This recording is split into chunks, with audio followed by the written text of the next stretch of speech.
for Marhuma Rayhana bint Ghulam Agha Rizai, who will be buried tomorrow, who is given ghusl today in our center and will be buried tomorrow in London. Surah Mubarakat al-Fatiha.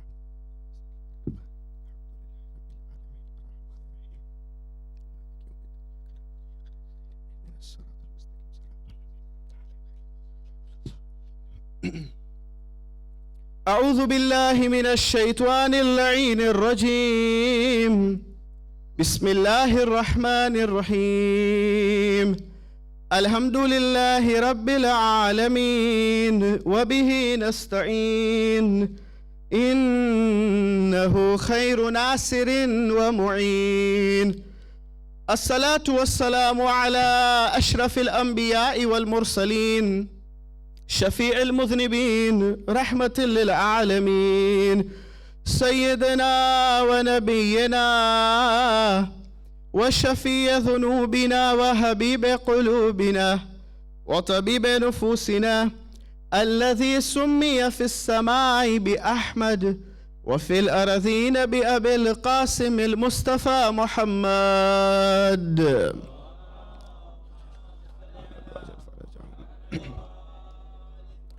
ثم الصلاة والسلام على أهل بيته الطيبين الطاهرين المعصومين صلوات الله عليهم أجمعين ولعنة الله على أعدائهم ومنكر فضائلهم وغاصب حقوقهم من الأولين والآخرين من الآن إلى قيام يوم الدين. أما بعد، فقد قال الله تبارك وتعالى في كتابه المجيد وكلامه الكريم وقوله الحق. بسم الله الرحمن الرحيم. ثم لتسألن يومئذ عن النعيم. آمنا بالله وصدق الله العلي العظيم. صلوا على محمد وآل محمد.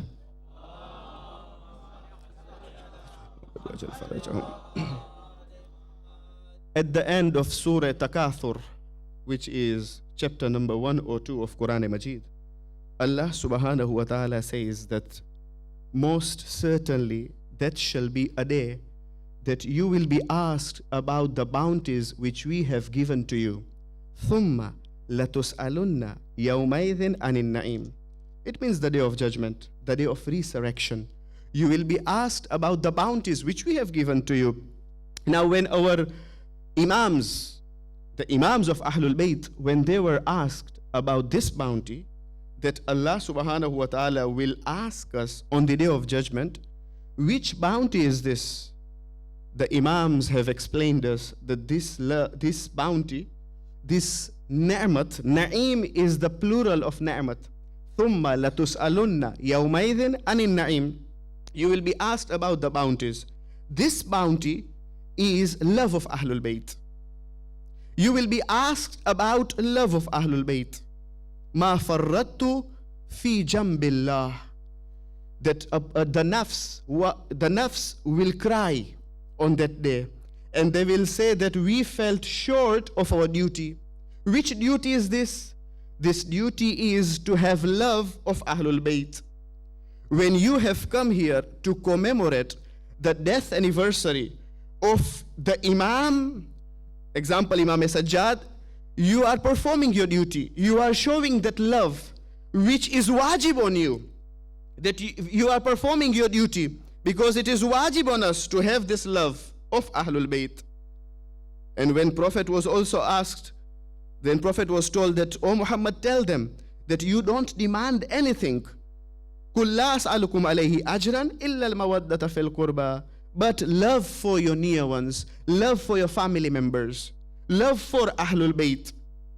That is why in the time of our sixth Holy Imam, when a person reaches at the presence of our sixth Holy Imam and he complains, he says that I'm very poor, my financial position is very tight.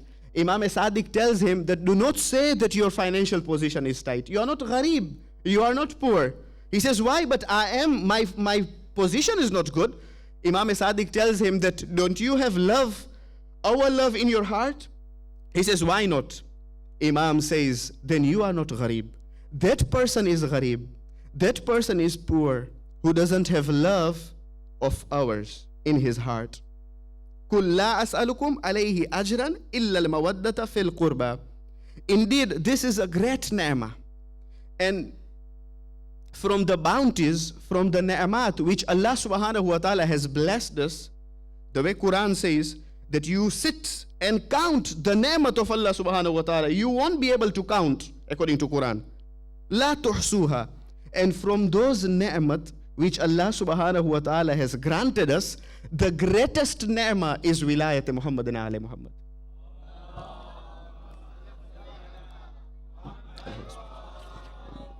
It is that love of Muhammad and Ali Muhammad. This is the greatest ni'mah.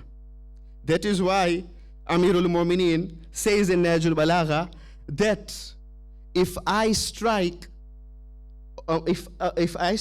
with my own sword the nose of a believer so that he should hate me, he will never hate me, Ali says. And if I pile up all the wealth of whole world at the feet of a hypocrite, still he will not love me. He will always hate me. And if I strike with my own sword the nose of a believer to hate me, he will not hate me.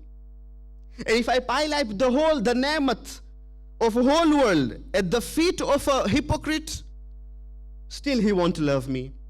He says, this is because, this is saying number 45 in Najul Balagha. Imam Ali alayhi salam says, this is because the verdict which is uttered by the revered prophet, that, O Ali, hubbuka iman, wa bughduka kufru wa nifaq. That, O Ali, your love is the sign of faith. It is iman. And your hatred and your grudge is nifaq. It is hypocrisy. There were these people that they were at the presence of Imam Sajjad alayhi salam. They would sit at the presence of Imam Sajjad alayhi salam. But they were munafiqeen. They were hypocrites. That history tells us that Sheikh Abbas Qummi rahimallahu alayhi narrates that when a person entered at the presence of Imam Sajjad alayhi salam, and he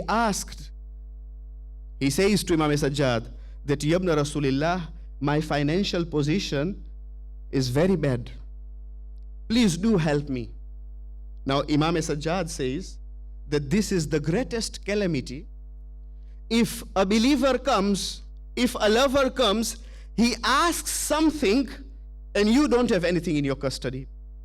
Imam Sajjad says, this is the greatest calamity for me.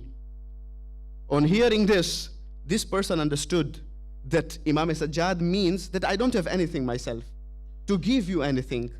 The hypocrites are witnessing this incident of Imam Sajjad alayhi salam and this believer.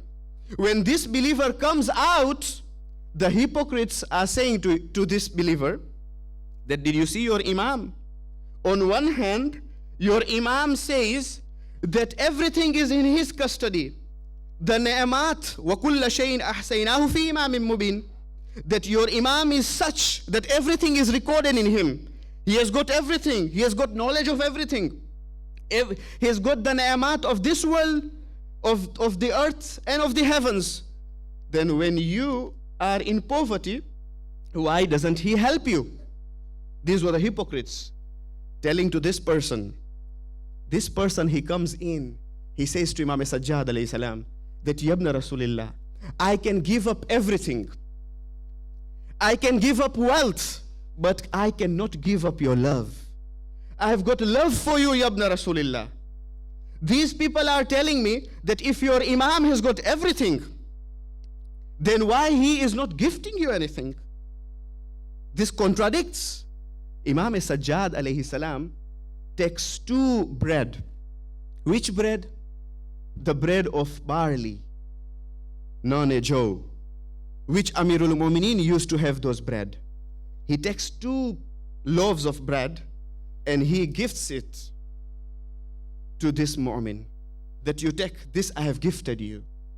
Now obviously this mu'min, when he takes 2 loaves of bread, when his eyes fell on these loaves of bread, he was just thinking that this bread is so hard that neither my teeth can chew, nor my intestine can digest.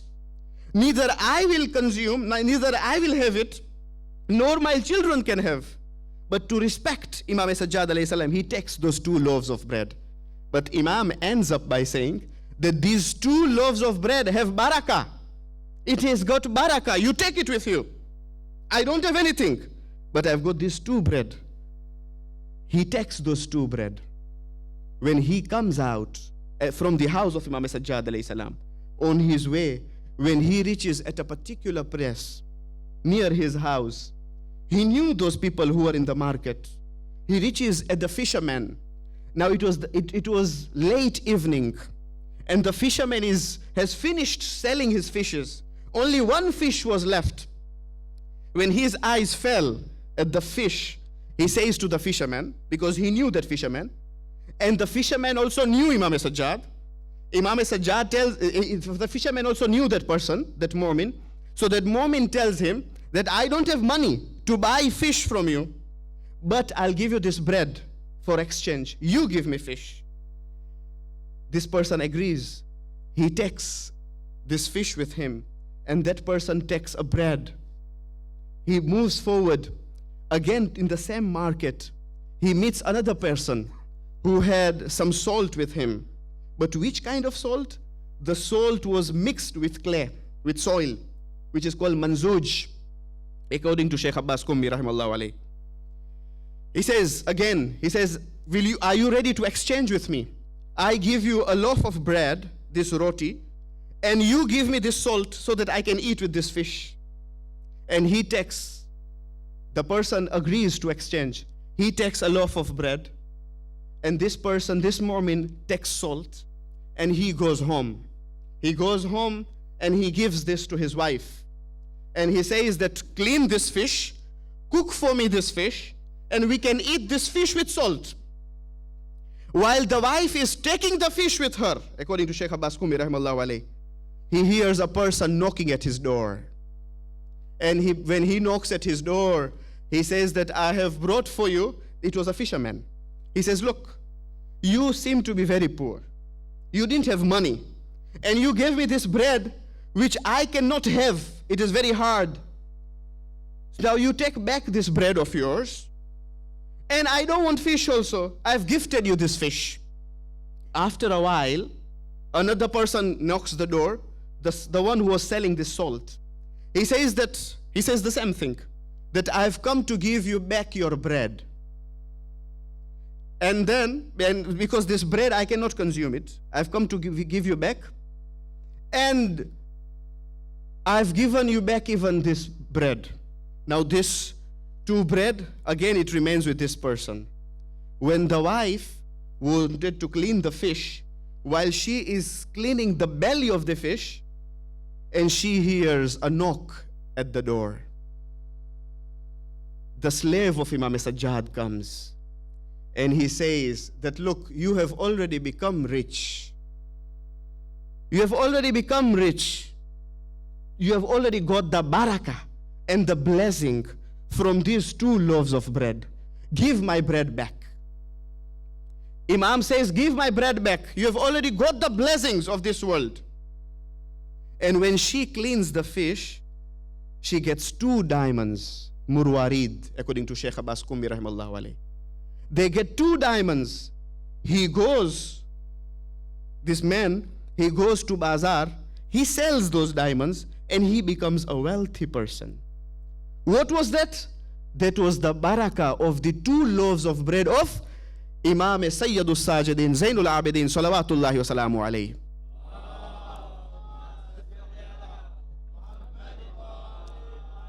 When he becomes wealthy, people start talking about him. Again, those munafiqeen, they started speaking of him. When he was poor, the financial situation was bad, people were talking of him. Imam said, leave them. In any case, they are going to speak. Leave them. This Imam, some people did not value him. Some people did not appreciate the presence of Imam. Indeed, it is a great ni'mah to have Imam. And Imams stayed for 249 years. If you take the death of Rasulullah, 11 after Hijrah, till 260 after Hijrah. Imam Ali alayhi salam's imamat started at 11 after Hijrah, after the death of Rasulullah. Till 260 after Hijrah, at the death of our 11th Holy Imam, Imam Askari alayhi salam. So the period of 249 years, the presence of Imam physically was there. Each and every Imam was there. But people did not appreciate, people did not value the presence of Imam. The greatest ni'mah is the presence of Imam. The greatest ni'mah is love of Imam. وَكُلَّ شَيْءٍ أَحْسَيْنَاهُ فِي إِمَامٍ مُبِينٍ. Yet, you will find at the time of Imam Sajjad alayhi salam, a person, when Imam was walking, a person is walking behind Imam Sajjad alayhi salam. He was a joker. Laughing much, according to hadith of Imam Sadiq alayhi salam, he says laughing much takes away your respect. If you joke much, you degrade yourself. That respect, it comes out. Sometimes people will tell you, why am I not respected? Why these children are not respecting me? You yourself, you left loose. How will people respect you? It all depends upon yourself. Respect comes from man himself. How he has stayed himself, how has he maintained himself? This person, when he goes behind Imam Sajjad alayhi salam, he pulls the clock, the abba of Imam Sajjad alayhi salam. He had this habit of making fun, making jokes of people. He himself used to laugh and others used to laugh. Now when he pulled the abba of Imam Sajjad alayhi salam, he thought people will laugh. Coincidentally, people did not laugh. Imam Sajjad alayhi salam turned back and he told one of his companion that tell him, Imam Sajjad says, tell him that he should not waste his time. Life and time is a great ni'mah. Then Imam continued. Imam says, tell him that these days and nights are eating up his time. These days and nights, meaning this time, the way time is running away so fast, this is eating his day and night. The time is eating his lifespan. Tell him to value his time, and he should not indulge himself in these things.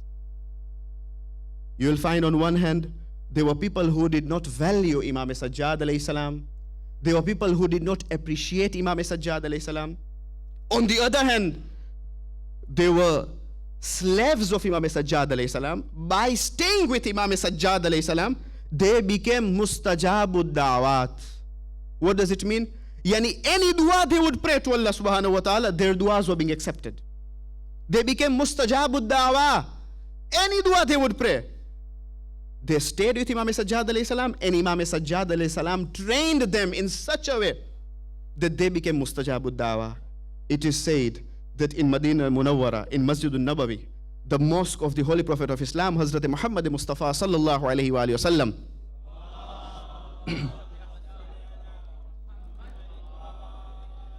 it came a time that there was famine, no water completely. The Muslims had gathered in Masjid Nabawi praying for rainfall. When they were there in Masjid Nabawi, Ravi says, a reporter by the name of Sa'id, he says, when even I went to Masjid Nabawi, I witnessed myself that the Muslims had gathered in Masjid Nabawi praying for rain. They would pray to Allah subhanahu wa ta'ala that this is the city of your prophet. We lack rain, we don't have enough rainfall. With the rahmah of Rasul, oh Allah, we lack rainfall. Ravi says, I could see a person seated in the gathering, in that majlis, between the Muslims. And he is praying to Allah subhanahu wa ta'ala. When he started praying, when he opened his lips, when he was murmuring by saying that, oh Allah, for the sake of my master, for the sake of Zainul Abideen, for the sake of Sayyidul Sajideen, for the sake of Ali ibn al-Husayn, oh Allah, bring rainfall. Sa'id says that I witnessed myself that when this person said this, and it started raining. When it started raining, this person, he didn't want people to know that by his duas, the rain came. When it started to drizzle and then heavy rainfall poured, He came out from that gathering, he went home. Now when he was coming out from Masjid al-Nabawi, Sa'id says, I followed him. I wanted to know who he was. He says, I followed him. I was following him. I saw he was going to Mahalla Bani Hashim. He went inside. He opened the door and he went inside the house of Imam Zain Abideen, salawatullahi wa salamu alayhi.